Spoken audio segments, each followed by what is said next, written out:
Hello, everyone, and welcome to our live session today, which is about ethical space and Indigenous cultural awareness. I'm Claire Hayek, founder of MSP Team Building and Team Leadership Expert. So happy that you're back with me here today. And I would like to just take a minute and introduce a member of our team, Connor, that will be chatting and interacting with you in the chat.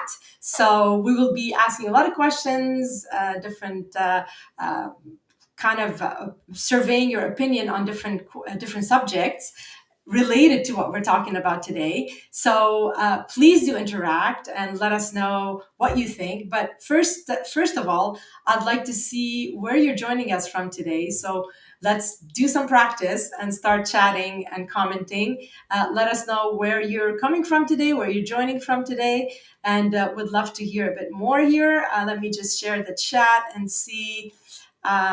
See. Oh, well, hi, Stacy. Thank you for joining. Hey, Connor. So please do put it in the chat where you're coming from, joining us from, not coming from, but joining us from today. I'm here in Montreal. I know Connor is in New Hampshire. Would love to know. Cape Cod. Okay, well, Connor, that's a surprise. All right, great. So, before we start, I wanted to actually, you see here a QR code shared on top of my screen that I will leave there. Quickly, I want to take a second to let you know, if you are not aware and you haven't seen one of our communications, is that we have a webinar, team leadership webinar. It's a free webinar that we're hosting tomorrow at 3 p.m.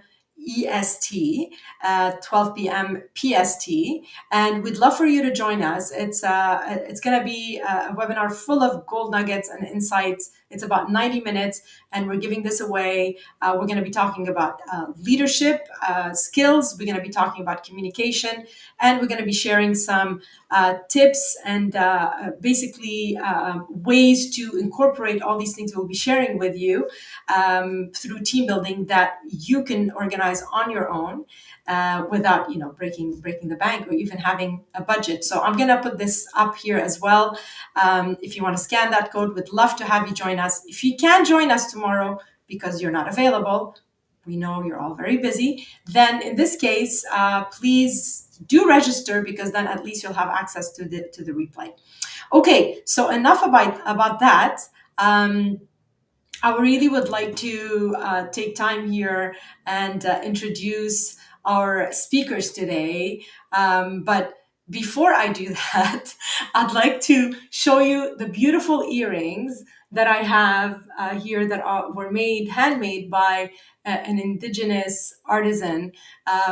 Today I'm wearing, Today I'm wearing basically the beautiful culture, Indigenous culture, right here on my ears and earlobes. And I'm really proud to introduce you to our speakers today. And but I'm not going to be introducing them. I'd like for them to introduce themselves.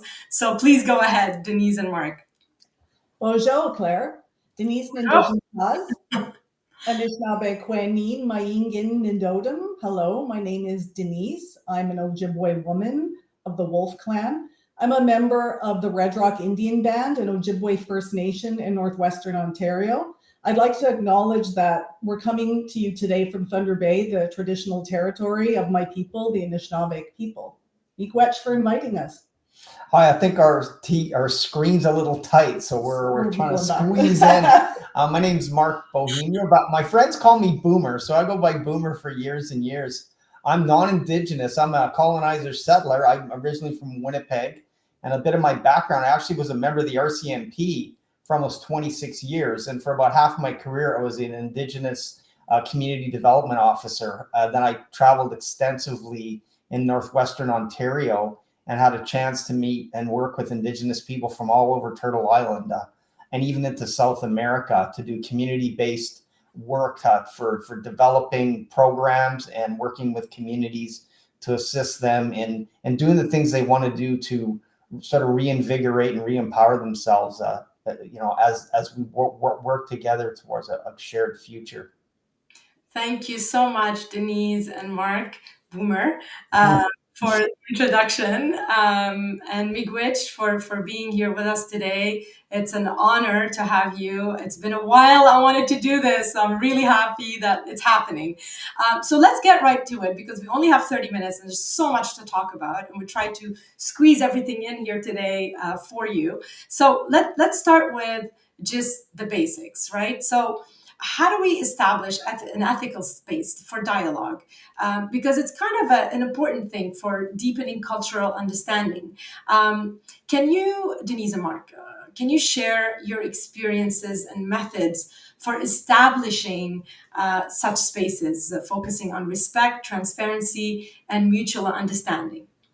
I'll let Mark answer that question. That's his area that he's actually, engaged in and studying. So I'll add some of my perspective as an Indigenous woman, lived experience, but I'll let him explain. Yeah, so I'm working on a master's thesis, and part of a big thrust of my thesis is working on the ethical space between Indigenous peoples and either the Crown or police or just the non-Indigenous settler population. So first of all, what ethical space is, it's important that I sort of define what it is and where I first heard of it. I first heard of it from a Cree scholar by the name of from Saskatchewan called Willie Ermine. And he spoke about the ethical space in regards to an English scholar, a British scholar by the name of Roger Poole, who started looking at when groups come together, there's a space. It's an abstract space, but it's also a real space that when they come together, they define that space based on their culture, based on their language, based on all of their experiences. So it becomes a contested space where you interpret it based on what you've lived, right? And if we look back at some of the conversations I've had with Indigenous peoples, the Haudenosaunee or the Mohawk, the Iroquois Confederacy, there's something called a two-row wampum. Some of you might have heard of the two-row wampum belt. It came around in around 1613 when the Haudenosaunee came in contact with Dutch people.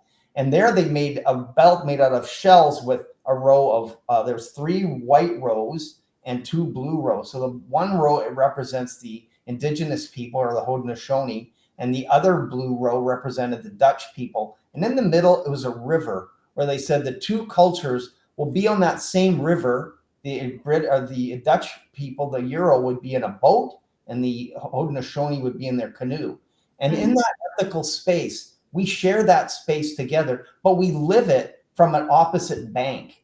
But in that ethical space, in that river, we will travel in the same direction as brothers would, but it's also based on friendship, peace, and basically it will go on till eternity. So the ethical space is the space that you first have to understand that it actually exists. And that's one of the challenges, not so much for the Indigenous people, but for the Euro mind, the Western Euro mind, coming together and understanding that there's this invisible space that's this contested space, like I said, because it's based on how we see the world. Worldview. Right. On a worldview. So when you hear Indigenous people talk about things like all my relations, when they say that, like maybe at a sweat lodge, or when you hear them speaking in a more of a spiritual way or introduce themselves, they'll finish by saying all my relations. Well, all my relations is all things. It's the air, it's the water, it's the insects, it's the trees, it's everything. The fish, the things you see, the things you don't see, but it's also people. So you have to realize that the ethical space is something that needs to be realized. And like you just have to take a step back and say, there's something here. And in that ethical space, so when people come together, dialogue is an important part of establishing an ethical space. But then you have to define dialogue. So these are complex things, because what is dialogue? Well, like if you look at the Greek, dialogue, it means logos is the word, and dia means through. So through the word, it doesn't mean to in this case. Through the word, so through dialogue, we will establish our ethical space based on what we see. Right. Look Very, at very interesting. Yeah, and when we look at Yeah. let's say there was a great paper written about the Plains Cree and their conversation, and what are the real ethics around their conversation? Well, silence and co-presence. So the Mm, fact that you don't even speak is as important or more important than speaking. And the fact that right now we're co-present with each other. Just right. even though we're virtual, we are present with each other. And this presence gives us an opportunity to create an ethical space that we need for ourselves. And the idea that ethical space, true ethical space, and true dialogue, we have to come into it with no strings attached. We don't want to, our intention coming into the space has to be an intention of just being together. And if you come in with that, you have a goal. I'm coming into this because I've got a goal. Let's say it's for developing a mine. So let's say you're in the mining industry and you want to build a mine, you want to dig a mine. Well, if you're coming in there thinking, okay, by the time we leave here in a half an hour, we're going to have that paper signed and that mine, the shovels will be in the ground in 2 months. Well, if you're coming in with that intention, you have to ask yourself, is that space really ethical? Right. Is there any true dialogue going on? So this is a very important. This is such a crucial information here because I think a lot of people are not aware of this, and this is why we're having this conversation. I mean, I've spoken to both of you, and you briefed me on everything, but there's so much more to learn, and this is a whole conference on this, not 30 minutes. Thank you so much, Mark, for sharing your insight. But Denise, I would love for you to tell us how you see it as well. Maybe add to what Mark said. Well, I was going to say, like my upbringing, I was raised alongside my maternal grandparents and my aunts and uncles and cousins, and we lived a quite traditional land-based lifestyle. They were hunters, fishermen, trappers, berry pickers. So how I see the world is different than what many people see the world as, Western world views. I have different values and understanding about our connection as Indigenous people to nature and land. So again, the ethical space, we need to acknowledge these different worldviews. We need to acknowledge that in order to create dialogue and to bridge the gap of different worldviews. Absolutely, absolutely. Actually, I want to survey a little bit here our audience, and please do put it in the chat. Yes or no. Have you previously engaged in activities or training specifically focused on understanding Indigenous cultures? We just want to have an idea of the people joining us today of how much you know about the Indigenous cultures, or you've learned about it, or have you even organized any of these activities. Please do put it in the chat, yes or no. And I'm just going to move on to the next question, because I really so much I want to ask you, and again, so little time. So Mark, you mentioned you've worked extensively with Indigenous communities as a non-Indigenous ally, right? So, can you briefly discuss the importance of how we can integrate both Indigenous and settler perspective, so we can better understand and nurture, a better relationship together? How can we do that? For me, what existed for me when I first started, like I grew up in Winnipeg, born and raised in the city that has the largest Indigenous urban population in Canada. And I had a lot of preconceived notions because, I didn't really come in contact with too many Indigenous people in my life. Mm-hmm. So when I had the opportunity to learn, it came through a book called Wisdom of the Elders by David Suzuki and a co-author by the last name Knudsen. And in there, I heard about the word worldview, and that changed a lot for me. And it came, again, it goes back to ethical space, but I didn't know the ethical space existed back then. But it came about by starting to see that when you look at another person, you have a preconceived notion of who you think they are and how they think. Are they like me? Are they different than me? Skin color, different things, all these overt things, but also hidden things. So for me, it was always when I first started going to different First Nations, there was an invisible barrier that I had to overcome, especially as a non-Indigenous person, as a colonizer settler. And you got to remember, when I really did all this, I was with the RCMP. I was with the organization that was the enforcement arm of the federal government that took young Native kids for decades to residential schools. So I knew there was a very good possibility I would be faced with, people who didn't want to engage with me at all. And I could understand that, but the opposite took place. Once I overcame my own apprehensions, one of the things that I did at first was I wanted to know, well, how did the people in these communities say hello? That was the very first step.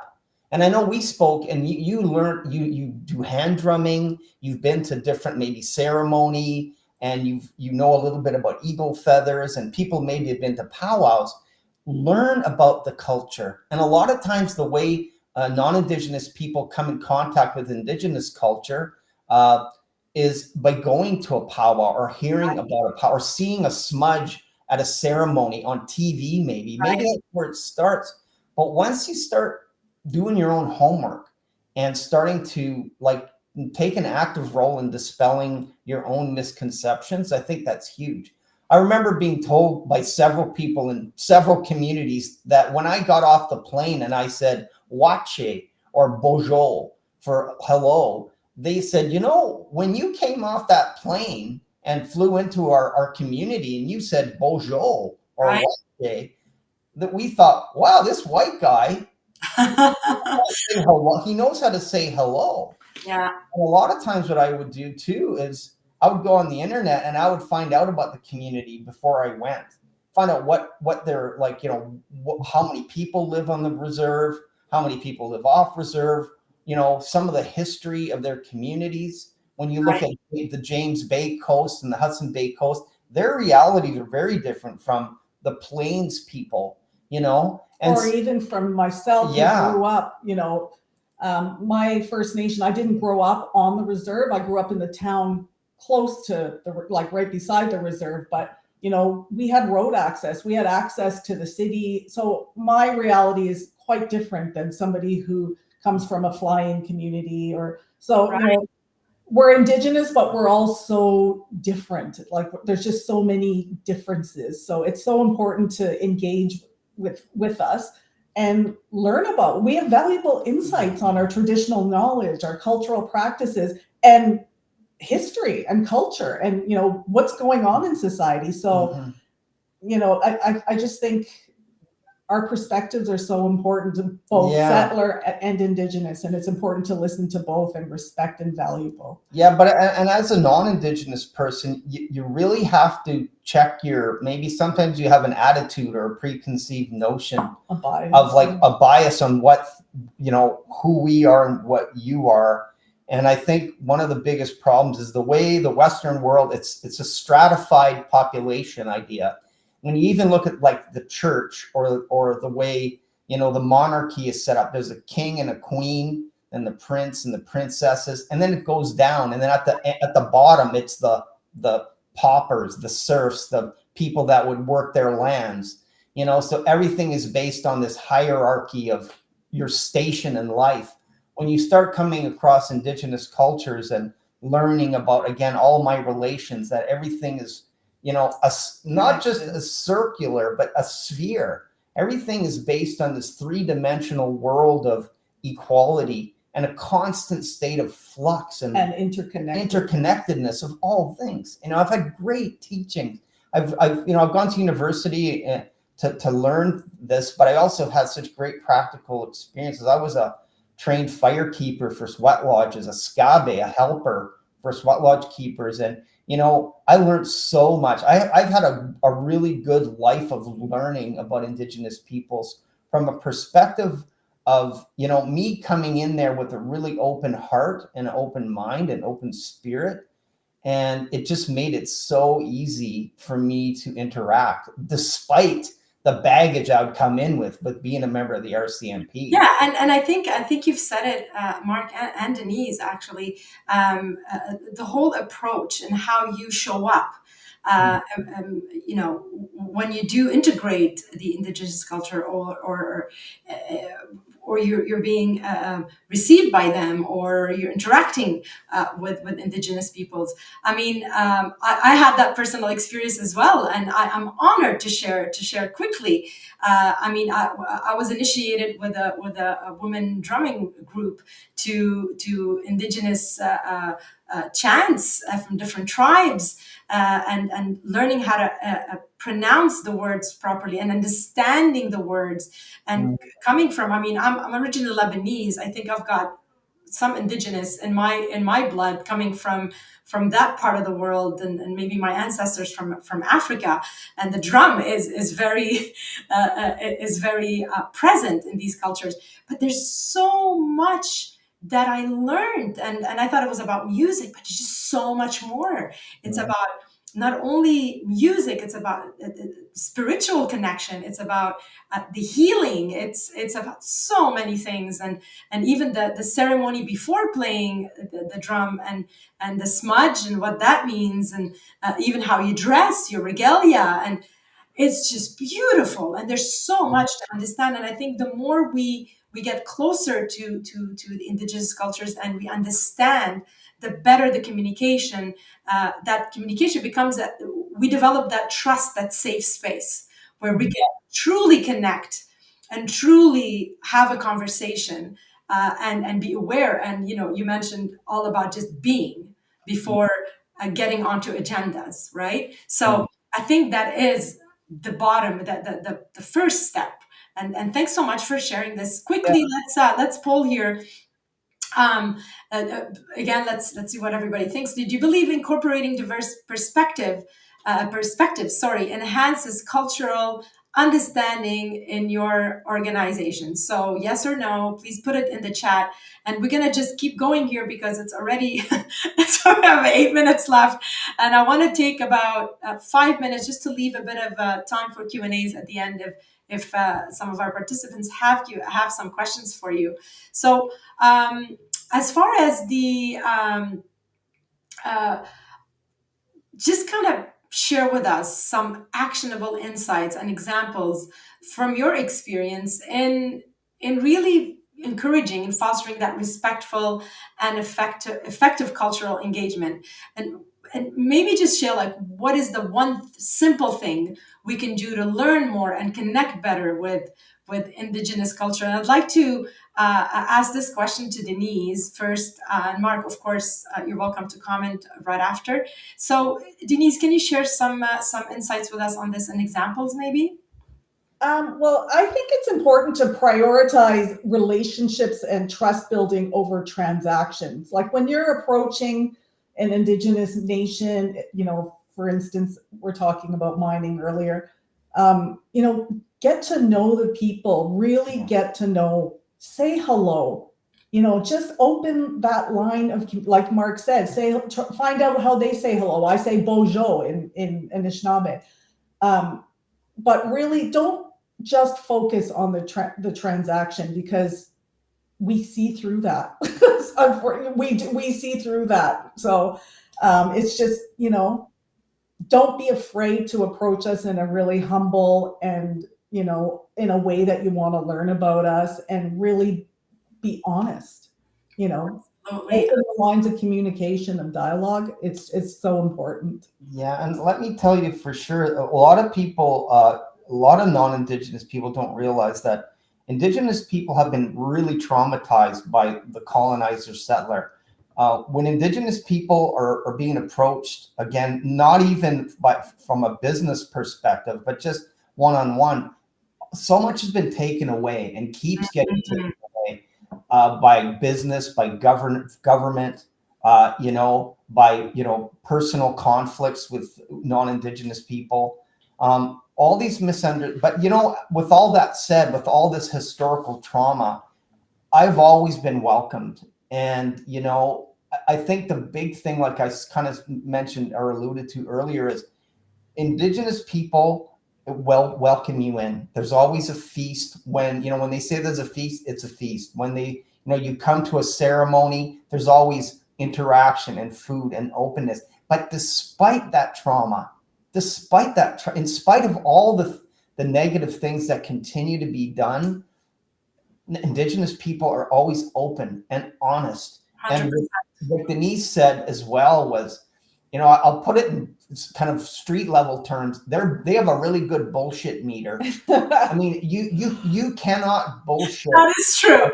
That is true. I mean, that's generalizing. I mean, but it's true. I mean, Indigenous people. I have a really good bullshit. You know what I find personally when I interact with different Indigenous cultures and Indigenous peoples is that you feel at the beginning you're very nervous. You're not sure. It's like, am I saying I'm saying something wrong? Or it's like, I don't know. You just get really nervous. They have this strong presence and this pride, and I think it feels intimidating because because we're not educated. We don't know. There's so much we don't know, and they're so majestic about their culture, and I love that presence.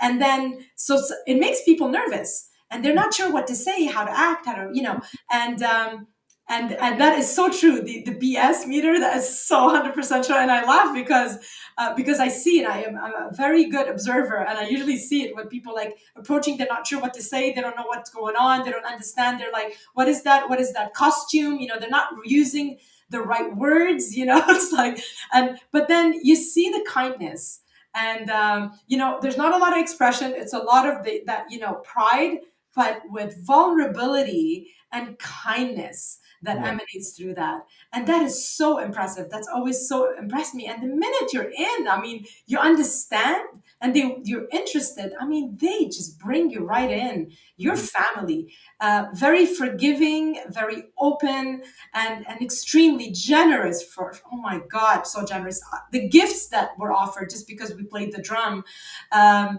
lot of the beautiful things were offered to us, and we would insist on paying. And no, this was an honor thing, a respect thing. And anyway, I don't want to go on and take the time about this. I just wanted to bring a completely different perspective from somebody that hasn't studied this, but lived it.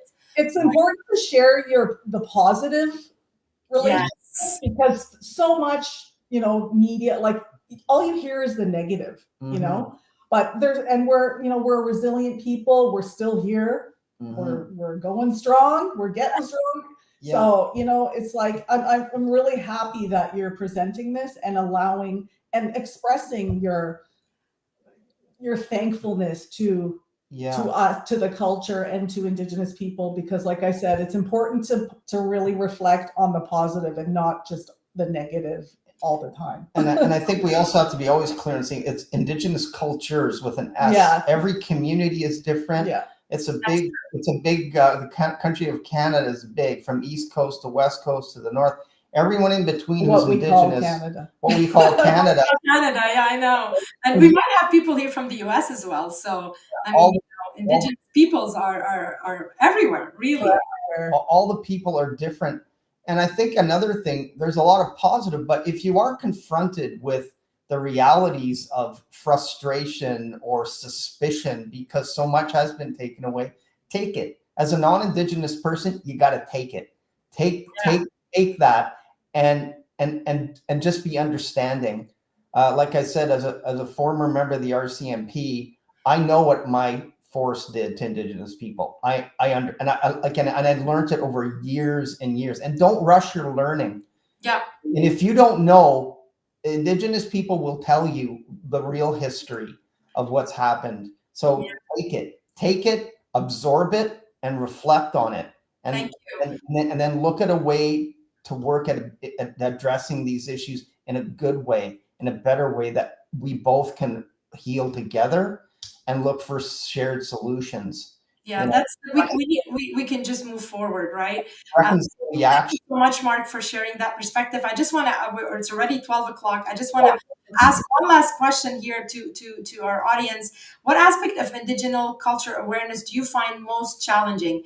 Terminology, historical context, or practical application, please do share it in the chat. And I know we don't have a lot of time for Q&A here. I don't think there's a lot of questions. There is some comments though, and I will just put the chat here quickly. Thank you so much, Stacy, Vincent, Cress, for joining us, and Connor, of course, from our team, and putting a lot of comments here in the chat.